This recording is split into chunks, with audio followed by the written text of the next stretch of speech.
카카오톡으로 대화를 하다 보면 어떤 분들은 글로만 대화를 하는 경우도 있고 글과 함께 이모티콘을 사용하시는 분들도 있습니다.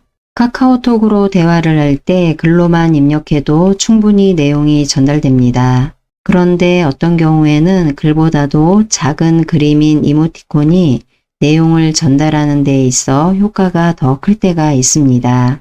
이번 영상에서는 이모티콘을 상대방에게 보내는 방법을 알아봅니다. 카카오톡을 터치합니다.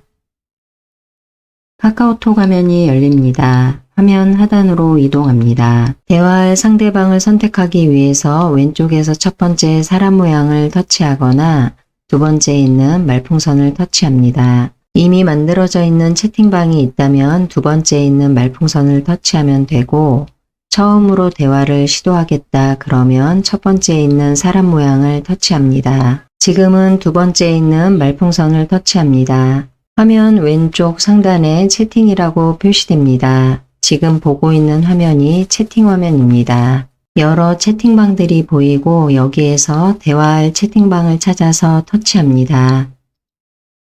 하단에 대화 내용을 입력할 수 있는 곳에서 커서가 깜빡입니다. 여기에 대화 내용을 입력해도 되고 오른쪽에 있는 이모티콘을 입력해도 됩니다. 지금은 먼저 대화 내용을 입력하기 위해서 커서가 깜빡이는 여기를 터치합니다. 하단으로 키보드가 표시되고 키보드를 이용해서 내용을 입력합니다.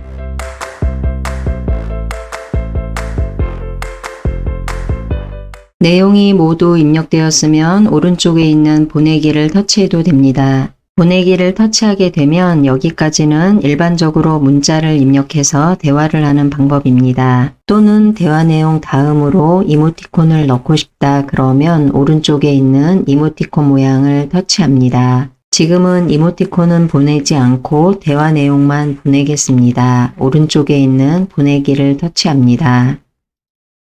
바로 위쪽으로 내가 보낸 메시지가 확인됩니다. 이번에는 이모티콘만 따로 보내보겠습니다. 여기를 터치합니다.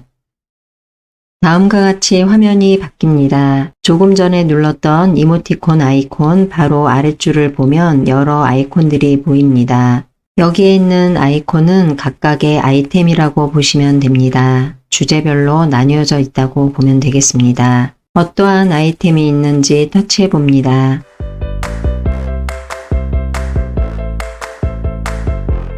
각각의 아이템별로 다시 하단으로 아이콘들이 있었습니다. 그런데 모든 아이콘들이 있었던 것은 아니고 아이템을 선택할 때마다 지금처럼 다운로드라고 보이는 것도 있고 아이콘들이 보이는 것도 있습니다. 아이콘이 바로 보이게 되면 입력하고자 하는 내용에 맞는 아이콘을 찾아서 터치합니다. 메시지를 입력하는 란에 아이콘이 들어갑니다. 그리고 오른쪽에 보내기를 터치합니다.